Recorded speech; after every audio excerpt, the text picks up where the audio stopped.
Welcome here to more TALKFCB and welcome back to the channel today, guys. And I do have two very, very interesting topics coming up for you guys, because obviously we're going to be reflecting on the disaster that it was against Celta Vigo. But I think the first thing we have to talk about, it's Ter Stegen. We have to address right now not only Ter Stegen's form, but is it a decline? And based on the kind of performances that we've seen from him yesterday against Celta, we're going to be looking at some of the goals that he conceded. Is his starting place now beginning to be in doubt, and should it be? That is the question. We're also going to be talking about Philippe Coutinho and really damaging reports that have been coming out in the Spanish media following the game against Celta that suggest that Coutinho almost refused to come on for Sergi Barjuan following Ansu Fati's injury, with real doubts there over the attitude that he's showing.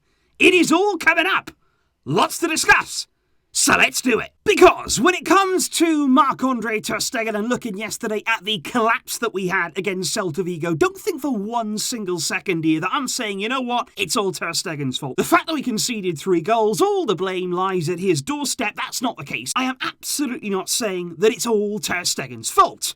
But you have to hold him accountable for some of that blame. There is absolutely no getting away from that, guys. He is our goalkeeper, the last man in our defence. And I just think right now, when we've got shots raining down on our goal, when we're under pressure against teams, Ter Stegen, more often than not, is conceding goals. After he made just a single save yesterday against Celta Vigo, and that was the cross that he fumbled.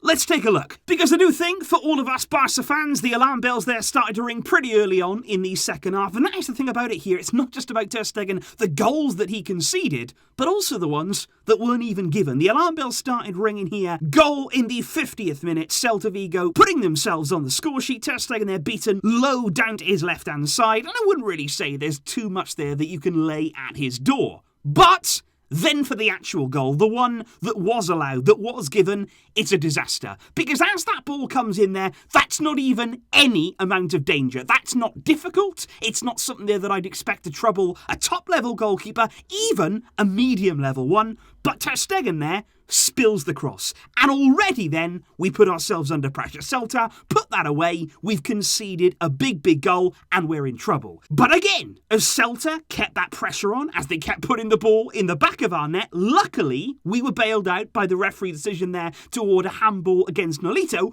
But again, I'd look at that. If that's not disallowed, and at that moment Ter Stegen didn't know whether it would be or not, that is very much in play. Look at the height of that ball. Look at where Ter Stegen is. It's not the most powerful strike there across goal. He sees it all the way, but it's like he doesn't actually reach out anymore. It's like he's restricting himself there. He doesn't go full stretch. You don't see the amazing diving saves and going full length of the goal that you used to see from this man. And it's just very, very worrying and actually curious as to what's going on. I think the second goal for Celta, the one that was given from Nolito, I think it's a very, very good header. I think this goes back across goal. Ter Stegen there has to change direction. There's not an awful lot that I would say there that he could have done about that goal. But then the final one, that one for me is the one that I say, you know what, we've got a problem here. Because as that strike comes in there from Aspas, it's got good technique, it's got a bit of power on it. I wouldn't say it's the most powerful effort ever. And again, it's right there. It's not in the corner, it's not up high, it's not out of his reach,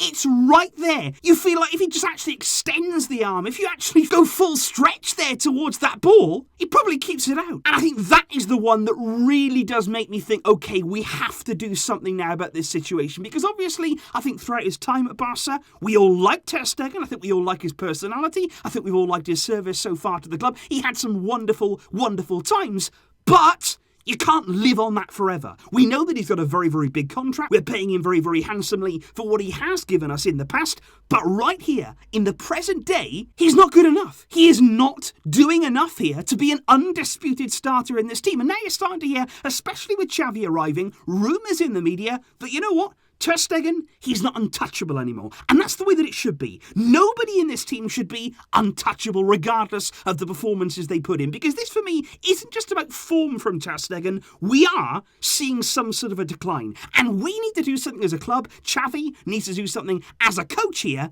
to just shock him back into life. And I honestly would put him on the bench. And I'm not saying right now, bench him forever. Remove him from the team. Never bring him back in. That's the end of Ter Stegen. But I would bench him there to make a point. I would bench him there to try and get some reaction out of him, because I would look back to when Ter Stegen first arrived at the club, when he was competing there with Claudio Bravo, and remember at first, he only played the Champions League matches, and he hated it. He absolutely hated being on the sideline there, not playing all the games. He wants to be involved. He wants to be the number one. He wants to be the undisputed starter, so put him back on the bench and say, you know what, if you want to be that, if you want to be in the team every game, you play at the level that we need. You bring the best of yourself. Because right now, and for a long, long time, we've got to be honest, we've not seen the best Ter Stegen. We know what he can do. We know what he has done. But like I say, we can't keep looking back. We can't keep living in the past. We need him to bring that level now.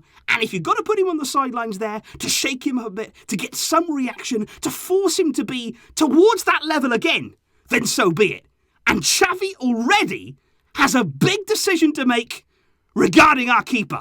However, that, as I've said, is not all, because we have to come on now to the subject of Philippe Coutinho, and especially there following the injury to Ansu Fati. It was very clear early on there, Ansu made the signal. We knew that we would have to make a change, and then some rather damaging moments occurred on the touchline, because as you can see right here, Sergi Barjuan quite clearly goes up to Coutinho, and he is the man that Sergi Barjuan is looking to bring onto the field. So obviously, in that situation when a player goes down injured, what you do, you get up, you spring up into action, get ready to warm up, because you know that you're going to be coming on. Barjuan goes over to Coutinho, and it's almost a case of, do I have to? I can't really be bothered to warm up, to be honest. I can't really be bothered to come on, because he actually takes so much time there to look at Barjuan, then he moves his coat, then he gets to his feet, and then he sort of looks around as though, you know, are you sure you really do want to put me on? And then it takes him a good few steps to actually start jogging up the touchline. And you just think, looking at this right here,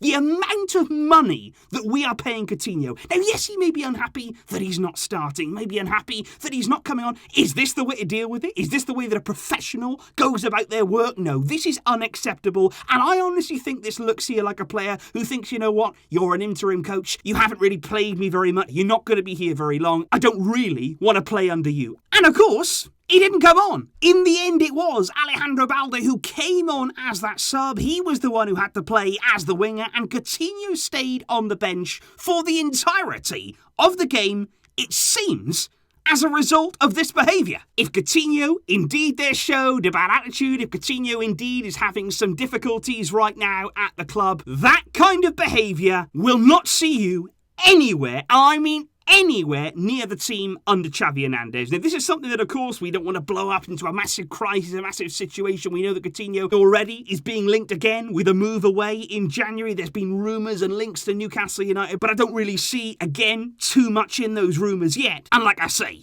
for somebody who is on so much money, one of the highest earners of the club, apparently as well, somebody who's not willing to accept any wage reduction, the very least we expect is that when you're asked to warm up, when you have the potential there of coming on and affecting the game, get up and do your job.